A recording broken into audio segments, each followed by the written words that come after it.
Hello everyone, welcome to my channel.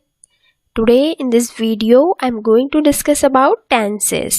तो आज हम क्या पढ़ने वाले हैं, टेंसेस के बारे में पढ़ेंगे कुछ ऐसे ट्रिक्स के साथ जो आपको आराम से टेंस को याद करने में और समझने में बिल्कुल भी दिक्कत नहीं आएगी और बहुत मज़ेदार से हम टेंस को समझ लेंगे। तो चलिए स्टार्ट करते हैं टेंस को। उससे पहले अगर आपने नए हो तो आप सब्सक्राइब कर लेना, क्योंकि आपको जो भी नई वीडियोस हैं उसके बारे में पता चले, इंग्लिश की नई वीडियो के बारे में पता चले और आप कुछ नया सीख सको इसलिए। और आखिरी तक वीडियो को देखना, टेंस को अच्छे से सीख लोगे। आज हम प्रेजेंट टेंस के बारे में पढ़ेंगे।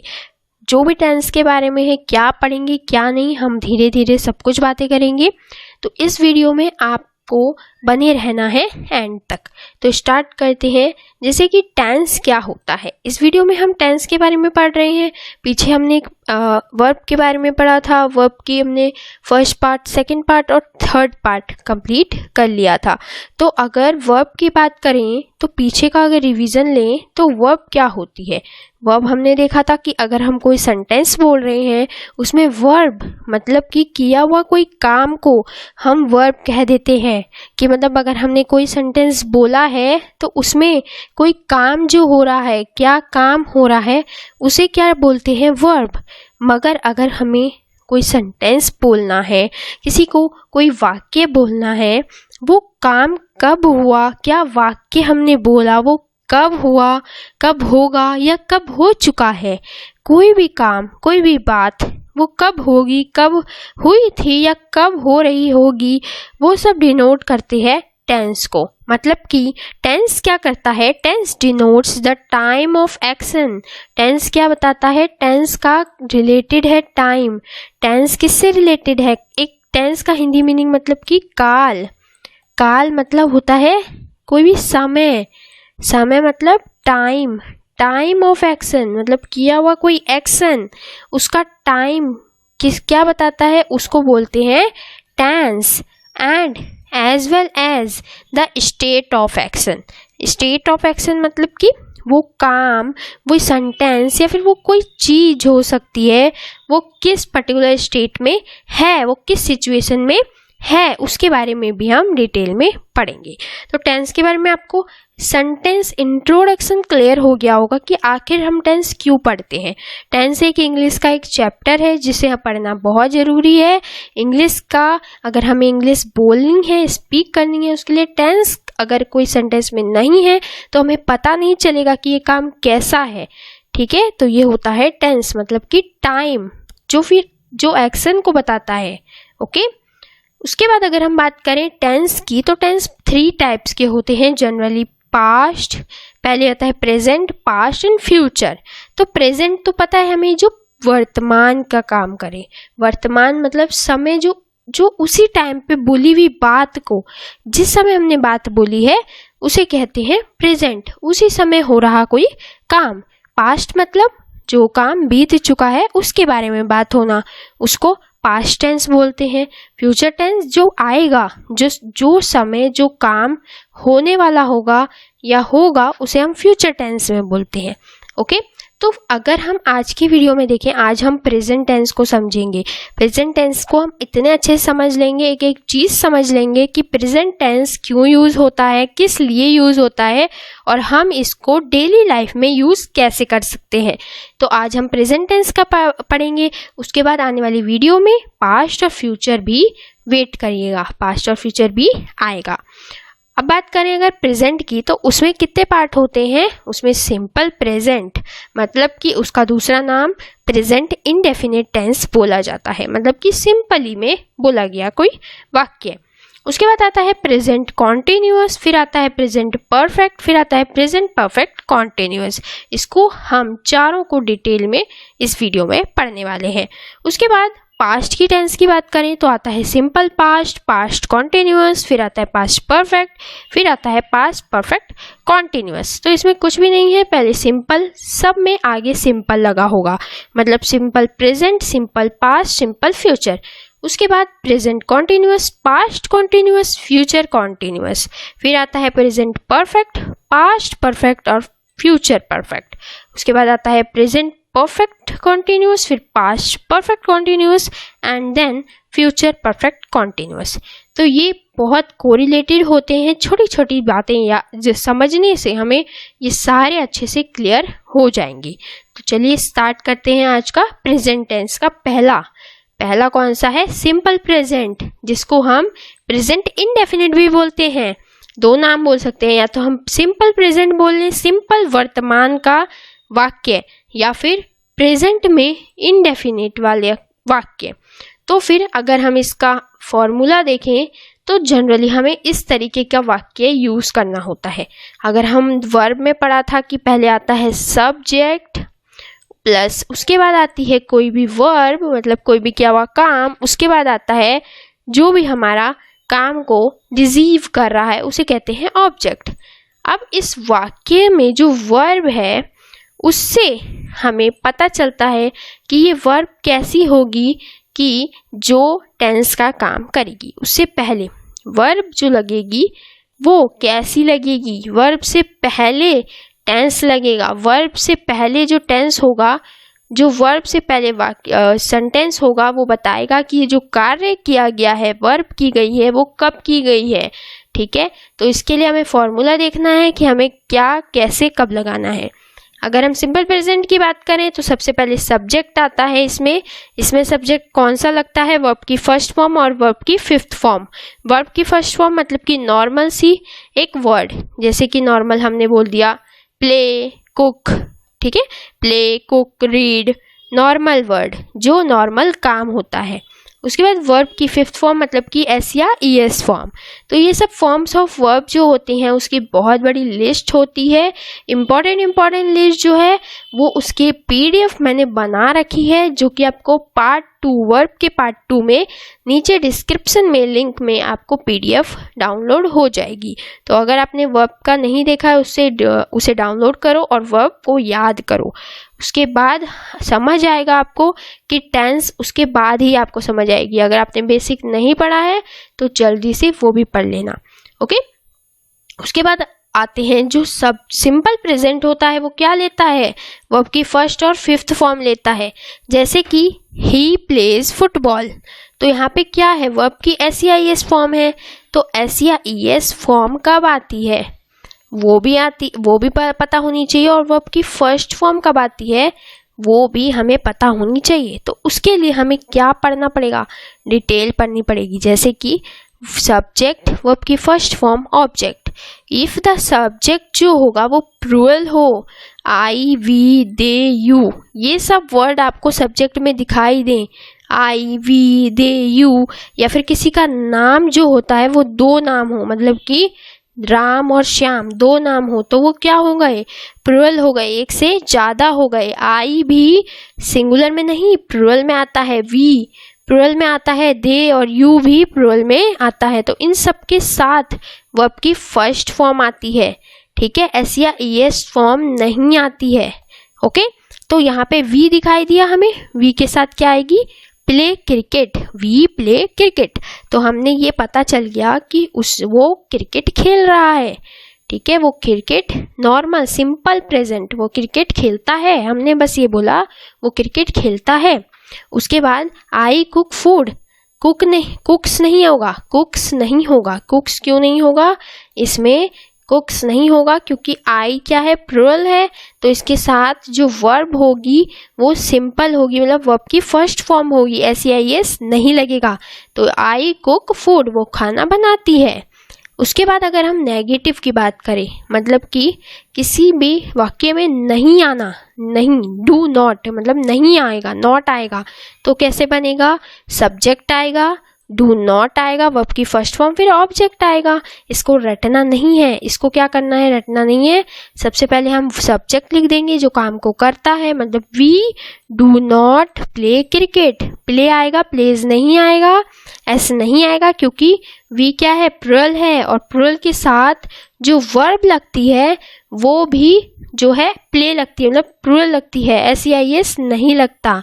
अगर एस या ईएस किसी काम में लग गया मतलब वो सिंगुलर हो जाएगी। तो we do not play cricket, I do not cook food, वो खाना नहीं बनाती है, मैं खाना नहीं बनाती हूँ, ऐसे करके वाक्य जो है बोला जाता है। तो आई डू नॉट कुक फूड मतलब डू नॉट नहीं मना करने के लिए डू नॉट आ जाता है, जो कि वर्ब से पहले लग जाता है।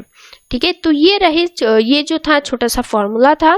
उसके बाद अगर हम आगे बढ़ें तो एस या ईएस कहाँ लगता है ये भी पता होना चाहिए। तो सब्जेक्ट आएगा, उसके बाद वर्ब की फर्स्ट फॉर्म के साथ एस या ईएस लग जाएगा। मतलब कि वर्ब की फर्स्ट फॉर्म क्या हुई, प्ले हुई, उसके साथ हमने क्या लगा दिया, एस लगा दिया, तो क्या हो गया, प्लेज हो गया। तो यहाँ पे क्या हो जाएगा, फिर ऑब्जेक्ट लग जाएगा। कब होगा, जब सिंगुलर हो, ही हो, सी हो, इट हो, या किसी का एक नाम हो, मतलब किसी एक पर्सन के बारे में बात हो रही हो, उसके साथ एस लग जाएगा। मतलब he plays football, Rama कुक्स food. तो यहाँ पे कुक्स किसी वर्ब में एस लगा दिया हमने, यहाँ पे प्ले में भी एस लगा दिया हमने। तो ये वाक्य क्या हुआ, एकदम करेक्ट। तो ये होते हैं सिंपल प्रेजेंट, जिसमें एस या एस लग के वो वाक्य सिंपली प्रेजेंट में आ जाता है। मतलब ये काम करता है, ये काम करता है, ये काम करती है। तो ही प्लेज फुटबॉल, वो खेलता है, वो खेलती है, वो खाना बनाती है। ठीक है, तो ये वाक्य किस में आते हैं, सिंपल प्रेजेंट में आते हैं। उसके बाद नेगेटिव देख लेते हैं, जो कि एस के साथ आता है। तो वो भी सेम है, डज नॉट आ जाएगा जब हमारा वाक्य सिंपल हो। कैसा हो, सिंपल हो। तो सब्जेक्ट डज नॉट, वर्ब की फर्स्ट फॉर्म के साथ एस आ जाएगा और ऑब्जेक्ट आ जाएगा जब वाक्य सिंगुलर हो। ही क्या है, सिंगुलर है। ही मतलब एक लड़के की बात हो रही है। He does not plays football, वो फुटबॉल नहीं खेलता। तो प्ले नहीं, इसमें एस आ जाएगा, प्लेज आ जाएगा। He does not plays football, she does not cooks food, वो खाना नहीं बनाती है। ठीक है, सिंपल प्रेजेंट टेंस में बस इतना ही है कि एस लगता है, कहाँ एस नहीं लगता, सिंपल होता है। लेकिन उसके बाद भी एक और आता है कि अगर सिंपल प्रेजेंट टेंस हो, उसके साथ रेगुलर एक्शन हो, जैसे कि कोई चीज़ रोज हो रही हो तो उसको रेगुलर एक्शन कहते हैं। कोई चीज़ कभी कभी होती है लेकिन होती है, कभी कभी होने वाली चीज़ को इर्रेगुलर एक्शन कहते हैं। कोई आदत हो, हैबिट हो, आदत हो, कोई यूनिवर्सल ट्रुथ हो, और या फिर कोई न्यूज़पेपर हेडलाइन हो, एंड प्लान किया हुआ कोई भी काम, जो भी प्लान है, एक्शन है, वो कोई भी नियर फ्यूचर हो, उसके साथ ये सारे ऐसे वाक्य आपको कहीं भी दिख जाएं, बिना झिझके, बिना सोचे सिंपल प्रेजेंट टेंस का यूज़ कर दिया जाता है। किस किस के साथ, जैसे कि रेगुलर एक्शन, जैसे कि यहाँ पे लिखा है ही, मतलब कि सिंगुलर है तो इसके साथ एस आएगा। He goes to library every day, every day मतलब वो रोज जाता है, तो रोज जाने को उसके साथ सिंपल प्रेजेंट टेंस मतलब एस फॉर्म या फिर वर्ब की फर्स्ट फॉर्म लग जाती है। वी मतलब प्लूरल है, तो वो क्या करता है, लर्न करता है English every day. Every day मतलब वो रोज करता है। तो ता है, ती है, जो भी है, वो जब लास्ट में आता है बोलने में, ता है, करता है, करती है, होता है, तो ये सब होता है, होता रहता है। ता आ रहा है, हर वाक्य में ता आ रहा है, ता, ती, तो उसमें क्या आता है, सिंपल प्रेजेंट टेंस का यूज होता है। मतलब we learn English every day, तो इसमें वर्ब की फर्स्ट फॉर्म आ गई। वी मतलब प्लूरल है। Okay, you always shop in that market, you कैसा है, प्लूरल है, प्लूरल है, always shop in that market. You कैसा है, प्लूरल है, प्लूरल के साथ क्या लगेगा, ऑलवेज शॉप, शॉप लगेगा, इन दैट मार्केट वो रोज क्या करता है, शॉपिंग करता है। तो सिंपल प्रेजेंट आ गया। आई कम हेयर डेली, वो डेली आता है, आई कम मतलब वर्ब की फर्स्ट फॉर्म आ गई सिंपल में। They love to play football, वो क्या है, उसकी हैबिट है। यहाँ पे क्या हो गया, हैबिट के बारे में बात हो रही है। They love to play football. Earthquake comes in India, ये कैसे वाक्य है, इर्रेगुलर वाक्य है, इर्रेगुलर एक्शन है, इर्रेगुलर काम है। जो अर्थक्वेक है वो आता है इंडिया में। तो अर्थक्वेक क्या हुआ, रोज तो नहीं आ रहा लेकिन आया है इंडिया में, तो वो सिंपल प्रेजेंट में आएगा। तो अर्थक्वेक कम्स इन इंडिया। उसके बाद आता है सी कुक्स ही स्मोक, ये हैबिट है उसकी कि वो खाना बनाती है, वो स्मोक करता है, तो वो क्या हो गया, हैबिट हो गई, ये भी सिंपल में आएगा। तो जितने भी ऊपर सेंटेंस लिखे हैं बेझिझके आप उसका वाक्य सिंपल प्रेजेंट में बना सकते हैं। उसके बाद यहाँ पे क्या है, the sun rises in the east, ये कैसा वाक्य है बताओ? ये एक यूनिवर्सल ट्रुथ है, ये एक सच्चाई है। ये तो नहीं होगा आज सन जो है ईस्ट से उगा है तो कल वेस्ट से उगेगा, ऐसा नहीं होगा। तो ये रोज एक ही काम हो रहा है, डेली हो रहा है। तो राइजेज, सन, एक सन है, सन तो एक है, उसके साथ जो राइज है वो राइज के साथ एस लग जाएगा, राइजेज हो जाएगा। तो सिंगुलर के साथ सिंगुलर आएगा, एस लग जाएगा। तो the sun rises in the east. PM signs deal, PM ने एक डील को साइन किया, साइन डील, पीएम ने साइन करा डील को, पीएम साइन करेंगे। तो ये न्यूज़पेपर हेडलाइन है। एक न्यूज़पेपर उठाओ और देखो, उसमें बहुत सारी चीज़ें सिंपल में लिखी होंगी, SAIS फॉर्म में लिखी होंगी उसकी हेडलाइंस, क्योंकि हेडलाइंस हमेशा सिंपल में लिखी होती है। जो हमारे नियर फ्यूचर में डिसाइडेड है वो भी सिंपल में आता है। जैसे कि PM visit temple next week तो विजिट करेंगे, लेकिन सिंपल में आएगा कि वो डिसाइडेड है, वो करेंगे ही करेंगे। तो हमारा ये डिसीजन है कि हम वो चीज़ करेंगे, तो उसके साथ SAIS फॉर्म ऑफ वर्ब आ जाती है, मतलब विजिट्स। पीएम एक है, पीएम के साथ singular verb of form of verb लगेगी, विजिट नहीं विजिट्स होगा। तो PM visits temple next week. तो इतना सिंपल था ये सिंपल प्रेजेंट टेंस, मतलब सिंपल प्रेजेंट टेंस के साथ SAIS लगाओ और ये सारी हेडिंग्स को फॉलो करो, और रेगुलर जो भी हम सेंटेंस बोलते हैं उसमें भी आपको बहुत हेल्प मिलती है।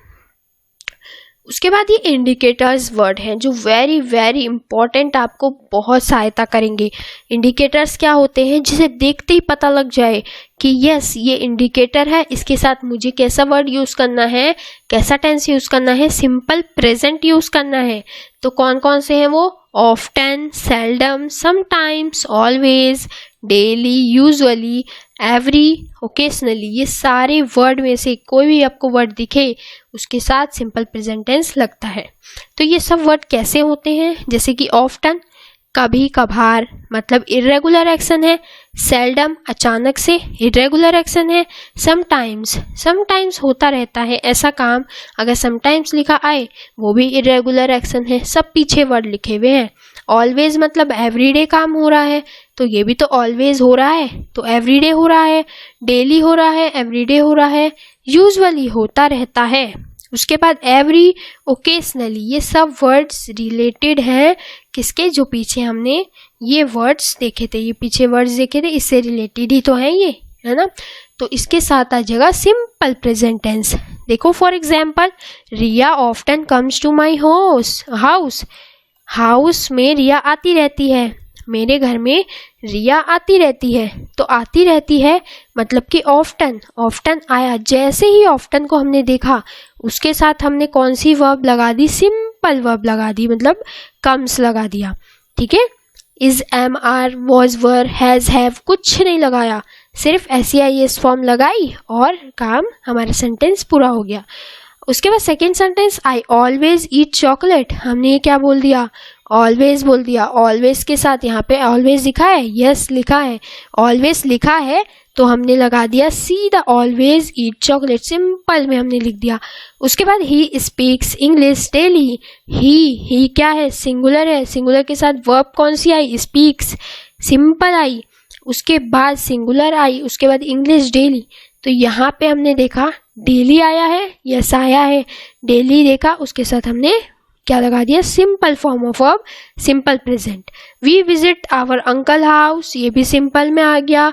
और ओकेशनली, यहाँ पे we visit our uncle house occasionally. Usually I drink tea, ये भी एक वाक्य है, usually I drink tea. Normal sentence आपको ये सारे वर्ड दिख जाएं तो बेझिझक के आपको अपना जो सेंटेंस है वो फटाफट से सिंपल प्रेजेंट टेंस में कर लेना है। उसके बाद हम आगे बढ़ते हैं।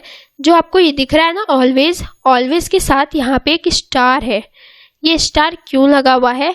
इसके पीछे एक रीज़न है, क्योंकि इसका रीज़न ये है कि ऑलवेज जो है ना सिंपल प्रेजेंट भी लेता है और प्रेजेंट कॉन्टिन्यूअस भी लेता है। ऑलवेज सिर्फ ऐसा वर्ड है जो सिंपल प्रेजेंट और प्रेजेंट कॉन्टिन्यूअस दोनों लेता है। इनमें से सिर्फ एक ऑलवेज ही ऐसा है। ओके, तो ऑलवेज को हम दो तरीके से भी यूज़ कर सकते हैं, एक सिंपल प्रेजेंट और एक प्रेजेंट कॉन्टिन्यूअस। प्रेजेंट कॉन्टिन्यूअस हम आगे पढ़ेंगे कि प्रेजेंट कॉन्टिन्यूअस क्या होता है। अगर सिंपल प्रेजेंट में देखें तो SAIS फॉर्म ऑफ वर्ब लग जाती है। जैसे कि अगर हमने हमारा कोई भी वर्ड पॉजिटिव है, पॉजिटिव मतलब कोई अच्छा काम है, मतलब she always helps the poor, always आया, उसने SAIS फॉर्म लगा दी क्योंकि वो मदद करती है गरीब की, किसी पुअर की, गरीब की मदद करती है, तो सी ऑलवेज हेल्प्स द पुअर। तो ये एक पॉजिटिव है, एक अच्छा काम है, पॉजिटिव काम है। तो ये क्या आ गया, हेल्प्स क्या आ गया, एक सिंपल में आ गया।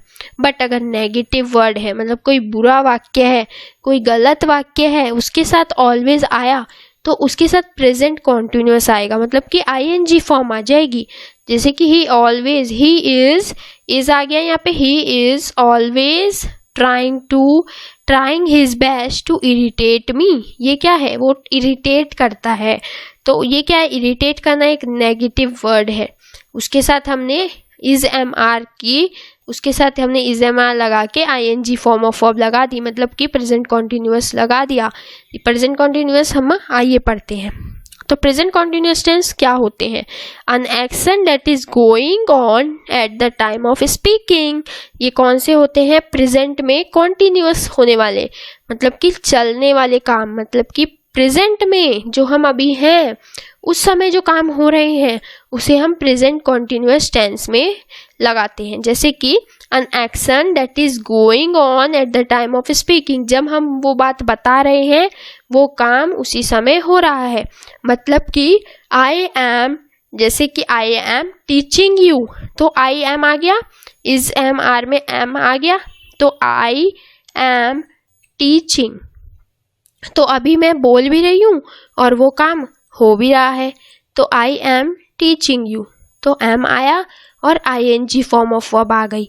तो ये कैसे होते हैं, ऐसे एक्शन होते हैं जब हम बोल भी रहे हैं और वो काम हो भी रहा है, तो प्रेजेंट कॉन्टिन्यूअस टेंस उसे बोलते हैं। तो जैसे कि सब्जेक्ट इज MR में से कुछ आए, इज MR आए, या उसके साथ इज MR के साथ ING फॉर्म ऑफ वर्ब आए और ऑब्जेक्ट आए। ये तो बहुत सिंपल है। क्यों है, क्योंकि हमने बेसिक वर्ब में पढ़ा हुआ है कि इज MR के साथ कौन सी फॉर्म ऑफ वर्ब आती है, फोर्थ फॉर्म ऑफ वर्ब आती है।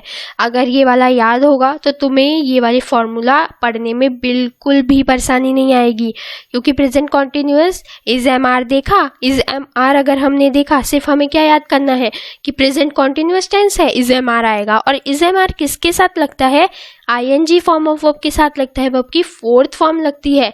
जैसे कि टीचिंग, टीचिंग में हमने ING फॉर्म ऑफ वर्ब लगा दी, टीच नहीं टीचिंग कर दिया, टीच नहीं टीचिंग कर दिया। ओके, तो इज MR के साथ हमेशा वर्ब की फोर्थ फॉर्म लगती है। ये हमने वर्ब में पढ़ लिया था, तो हमें कोई दिक्कत नहीं आई। अब अगर हम नेगेटिव वर्ड देखें, किसी वर्ड में नॉट लगा हो तो वो कैसे लगेगा, तो सब्जेक्ट लग जाएगा, इज MR लगेगा, उसके बाद इज MR के बाद नॉट लगेगा, उसके बाद ING फॉर्म की। जैसे कि I am not teaching you, I am not आ जाएगा, मतलब कि ये काम नहीं में बदल जाएगा, मतलब I am not teaching. For example, इसका एग्जाम्पल लेते हैं, I am playing cricket, am आया, उसके बाद ING फॉर्म ऑफ वर्ब आई, playing cricket. Okay, we are writing a letter, we मतलब कि प्लूरल है, हम पढ़ेंगे। जैसे कि यूजेस ऑफ इज MR, सबसे पहले हम यूजेस देख लेते हैं, इज कब आएगा, एम कब आएगा, आर कब आएगा। तो जैसे कि इज है, इज कब आता है, जब ही लिखा हो, सी लिखा हो, इट लिखा हो, या किसी का एक नेम लिखा हो और सिंगुलर हो, ठीक है, उसके साथ तो इज आ जाता है। उसके साथ अगर एम के साथ क्या आता है, सिर्फ आई के साथ ही एम आता है। ओके, आई के साथ हमेशा आएगा, I am teaching you, I am drinking water, ऐसे। तो आई के साथ एम आ जाएगा, आर के साथ you, we, they, are, all are plural verb, all are, they are, we are, you are, इन सब के साथ और कोई भी प्लूरल हो, जैसे कि किसी 2 व्यक्ति का नाम हो, किसी 3 व्यक्ति का नाम हो, उसके साथ भी आर आता है। ठीक है, ये हमने देख लिया। उसके बाद यहाँ पे देखो वी क्या है, प्लूरल है, उसके सामने आर यूज करा, उसके साथ हमने ING form of verb use करी, तो we are writing a letter, मतलब हम अभी राइटिंग एक लेटर लिख रहे हैं, हम सब एक लेटर लिख रहे हैं। He is going to school, वह स्कूल जा रहा है। I am not writing a letter, अगर नॉट वाक्य आ गया तो यहाँ पे एम के बाद नॉट आ जाएगा। I am not writing a letter, मैं एक लेटर नहीं लिख रहा हूँ। ठीक है, तो ये सिंपल ही हमने प्रेजेंट कॉन्टिन्यूअस को पढ़ा, कितना इजी था। इंडिकेटर्स के साथ हम और इजी कर देते हैं। इंडिकेटर्स होते हैं जिस वाक्य को देखा उसी समय हमने वो वाला टेंस लगा दिया, जैसे कि now, these days, nowadays. Nowadays मतलब टेम्परेरी रूटीन एक्शन, नाउअडेज मतलब अभी कुछ दिनों तक मैं ये काम कर रहा हूँ, नाउअडेज टेम्परेरी रूटीन एक्शन में आता है। उसके बाद आता है at present, currently, and the near future और टू एक्सप्रेस इंटेंशन, किसी इंटेंशन को बताने के लिए, किसी लाइक्लीहुड मतलब कि किसी संभावना को बताने के लिए। लाइक्लीहुड मतलब होता है कोई संभावना है, मुझे ये संभावना है कि आज बारिश होगी, तो हमें क्या लगा देना है, प्रेजेंट कॉन्टिन्यूस लगा देना है। ठीक है, उसके बाद अगर हम फॉर एग्जाम्पल देखें, आई am playing cricket at present, at present यहाँ पे एट प्रेजेंट है, यस है। उसके बाद हमने देखा एट प्रेजेंट है तो हमने कौन सी लगा दी, आई एम प्लेइंग क्रिकेट, हमने लगा दिया continuous, present continuous. I am playing cricket at present मतलब अभी मैं क्रिकेट खेल रहा हूँ।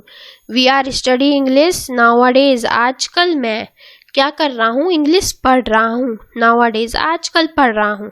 ठीक है, I am preparing for SSC CGL nowadays, nowadays मतलब कि अभी कर रहा हूँ, आज कुछ दिनों तक मैं ये जो है पढ़ाई कर रहा हूँ।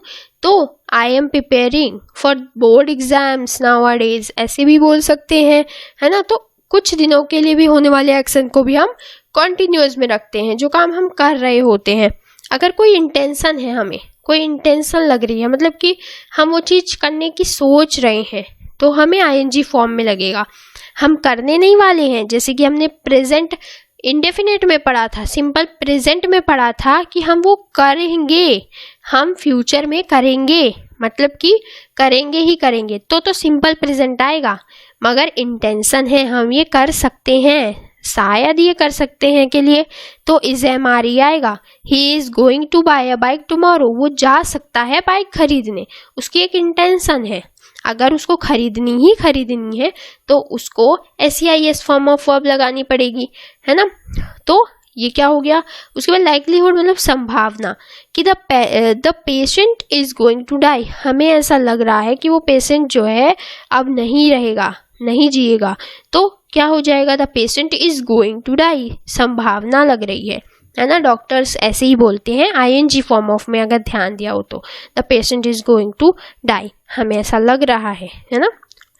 तो ये थी सिंपल, जो कि ये थी प्रेजेंट कॉन्टिन्यूअस, एकदम इजी वे में आपको समझ आ गई होगी।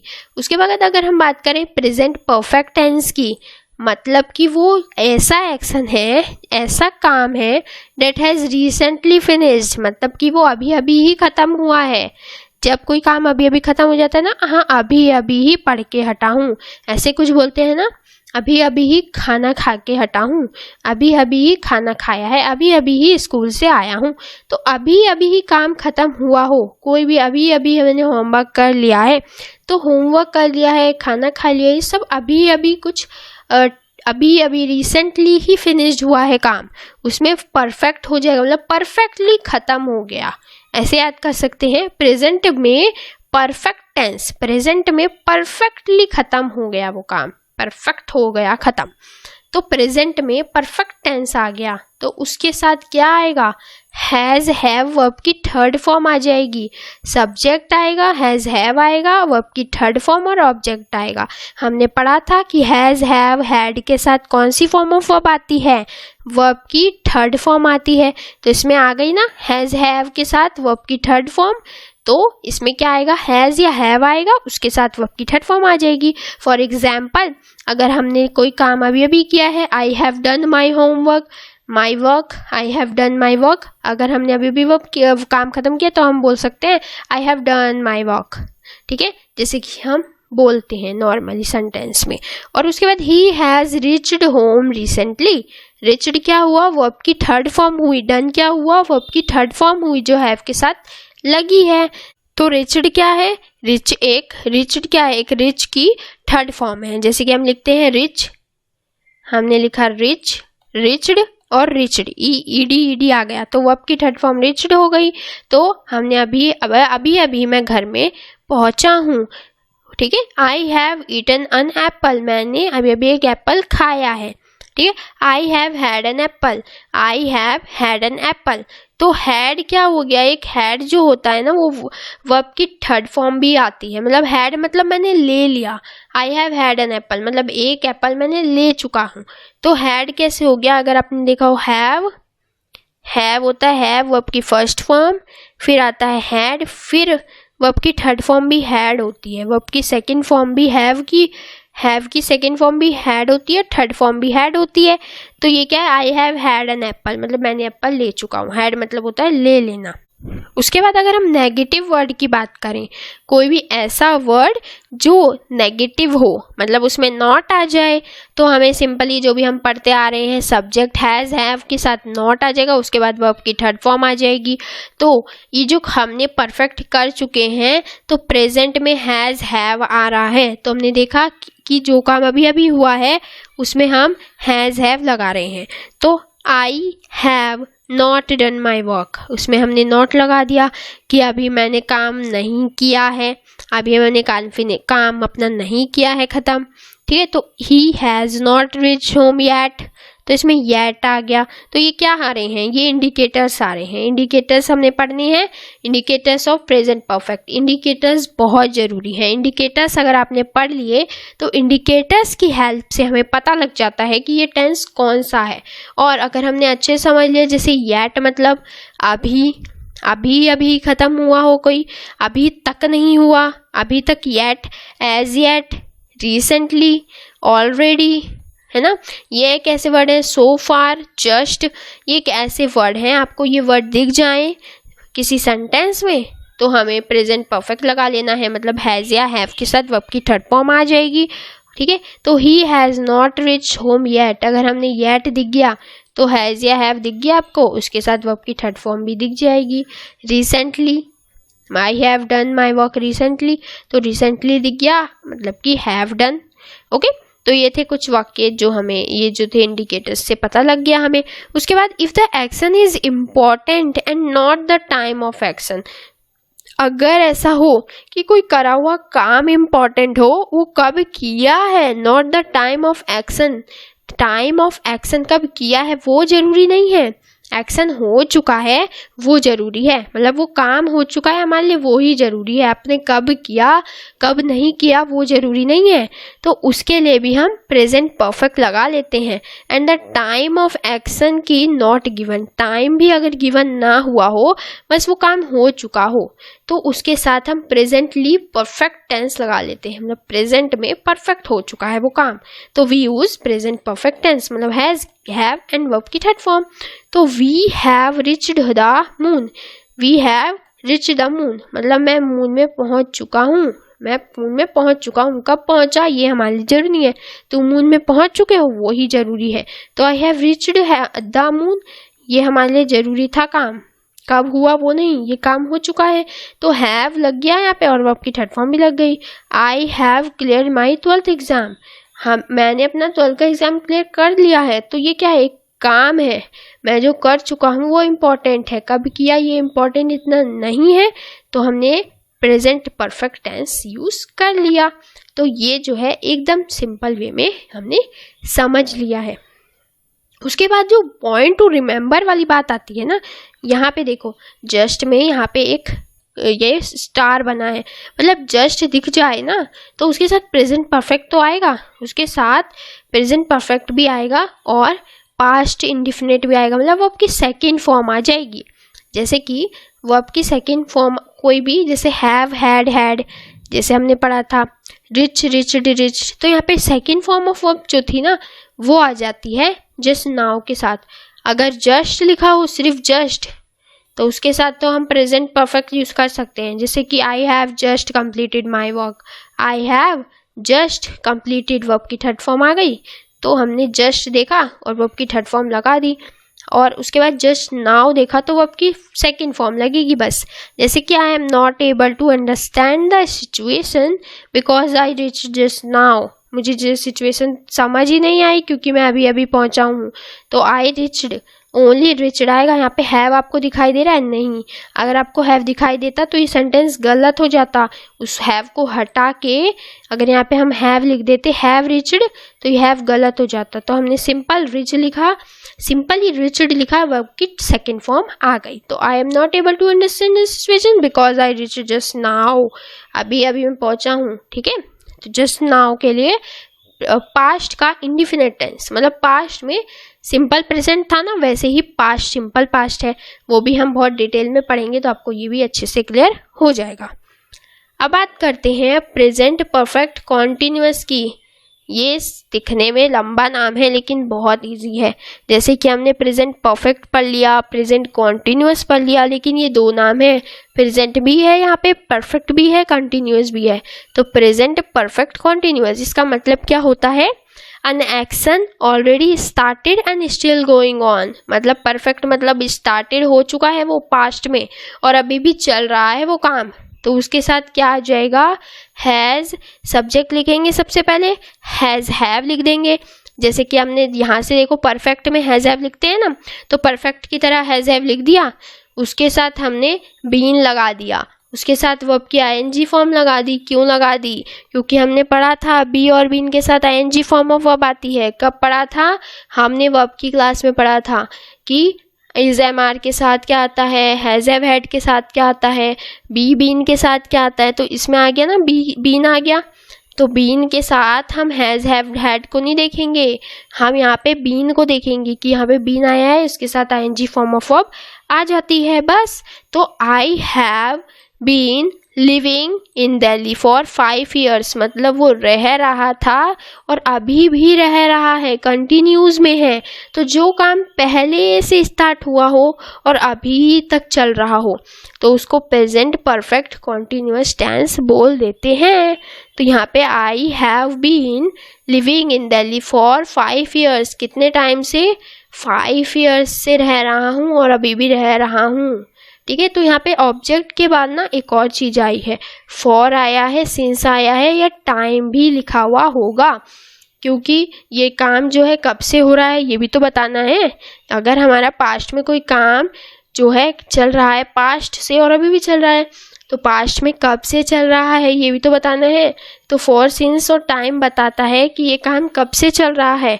तो फॉर 5 years, 5 years से चल रहा है। उसके बाद अगर इसमें नॉट आ जाए तो हैज़ हैव हैड किस, हैज़ हैव, सॉरी हैड नहीं आएगा, हैज़ हैव आएगा। हैज़ हैव के बाद नॉट आएगा, बीन के बाद नॉट नहीं आएगा, बीन के बाद तो आईएनजी फॉर्म ऑफ वर्ब आती है। तो हैज़ हैव के बाद नॉट आएगा अगर कोई नेगेटिव वर्ड है, मतलब नॉट वाला वर्ड है। उसके बाद ऑब्जेक्ट आ जाता है, उसके बाद फॉर, सिंस और टाइम आ जाता है। जैसे कि I have not been living in Delhi for 5 years, मैं 5 सालों से यहाँ नहीं रह रहा हूँ। तो जनरली इसमें नॉट का यूज़ कम करते हैं, इसमें इतना नॉट का यूज़ नहीं होता, बट हाँ पता होना चाहिए नॉट आ जाता है। कभी कभी किसी वाक्य में हम बोल देते हैं, बट नॉट इसमें जनरली यूज़ नहीं होता। ठीक है, तो जनरली हमें ये याद रखना होता है कि I have been living in Delhi for 5 years, मतलब अगर फॉर और सिंस आपको दिख गया ना, तो फॉर और सिंस का देखते ही आपको हैज़ हैव बीन और आईएनजी फॉर्म ऑफ वर्ब लगा देनी है। जैसे कि the I have been living in Delhi for 5 years, I have been teaching in किसी पर्टिकुलर स्कूल का नाम फॉर 5 years, फॉर 10 years, ऐसे हम बोल सकते कि मैं इतने सालों से पढ़ा रही हूँ। ठीक है, उसके बाद अगर हम देखेंगे इम्पॉर्टेंट नोट कि अगर कंफ्यूजन हो कभी फॉर कहाँ लगता है, सिंस कहाँ लगता है, तो सबसे ज़रूरी बात, फॉर जो होता है ना वो पर्टिकुलर टाइम को बताता ही नहीं है। जैसे कि यहाँ पे लिखा है फॉर 5 years, बट ये बता नहीं रहा है कौन से 5 years से, कौन से 5 years हैं वो किसी को नहीं बताया। तो पर्टिकुलर टाइम नहीं बता रखा है, मतलब कि पीरियड ऑफ टाइम है, मतलब कोई टाइम है जो पीरियड ऑफ टाइम है। जैसे कि फॉर 2 hours, कौन से दो घंटे पता नहीं। फॉर लास्ट 2 ईयर्स, कौन से पिछले 2 साल पता नहीं। तो ये जो हमें जो है कंफर्म ना हो, एकदम एग्जैक्ट डेट कंफर्म ना हो, जैसे कि सिंस में पॉइंट ऑफ टाइम आ जाता है, मतलब कि बिल्कुल हमें पता चल जाए कि यस यही टाइम है, मतलब कि सिंस मंडे, सिंस 2009, मतलब कि 2009 में ही वो काम हुआ है, मंडे को ही वो काम हुआ है। सिंस 7 PM, मतलब 7 PM, ठीक टाइम बता दिया, 7 PM में वो काम हुआ है। ओके, लास्ट ईयर मतलब पिछले साल वो काम हुआ है, पिछले मंथ वो काम हुआ है। और सिंस के साथ ना हम कोई भी, जैसे कि मंडे, संडे, मंडे भी लगा रहे हैं, है ना, कोई ईयर भी लगा सकते हैं, कोई डेट ऑफ बर्थ भी लगा सकते हैं, कुछ भी सिंस के साथ हम डेट ऑफ बर्थ भी डाल सकते हैं। तो एक पॉइंट ऑफ टाइम पता चल जाता है कि यस इस टाइम पे ये काम हुआ है, तो हमने सिंस लगा दिया। बट हमें एग्जैक्ट नहीं पता चला तो हमने फॉर लगा दिया। ये एक अच्छे से हम किसी वीडियो में भी आगे हम डिस्कस करेंगे। बहुत सारे कंफ्यूजिंग वर्ड्स होते हैं जो फॉर और सिंस में हम रह जाते हैं, और एक पर्टिकुलर टाइम भी दे रखा हो ना तो भी सिंस आएगा कि यस इस टाइम पे, ठीक है। तो जैसे कि 7 PM। ओके, उसके बाद हमने देख लिया कि परफेक्ट में जो काम चल रहा है वो अभी भी चल रहा है, तो उसके लिए हमने पढ़ लिया। इसके लिए कोई इंडिकेटर्स तो नहीं होते हैं, बस ये इम्पोर्टेंट होता है। तो आई होप ये वाली क्लास आपको बेस्ट लगी हो। अगर आपको ये समझ में आया है, प्रेजेंट का इतना ही था, बस इतने ही कॉन्सेप्ट आपको पढ़ने थे और आपकी टेंस एकदम क्लियर हो जानी है। प्रेजेंट के साथ हमने जैसे पढ़ा वैसे ही पास्ट के साथ और फ्यूचर के साथ पढ़ के हमें कुछ वर्ड्स याद रखने हैं और हमारे जो टेंस लगने हैं वो एकदम क्लियर हो जाते हैं। तो आई होप आपने देखा हो, अच्छे समझा हो। अगर आपको अच्छा लगा हो तो ज़रूर पास्ट और फ्यूचर की भी जो वीडियो आएगी उसके लिए भी वेट करना। Okay guys, thank you guys देखने के लिए, और लाइक कीजिए, शेयर कीजिए अपनी फ्रेंड्स को, and I hope you enjoy it. Thank you guys, bye bye.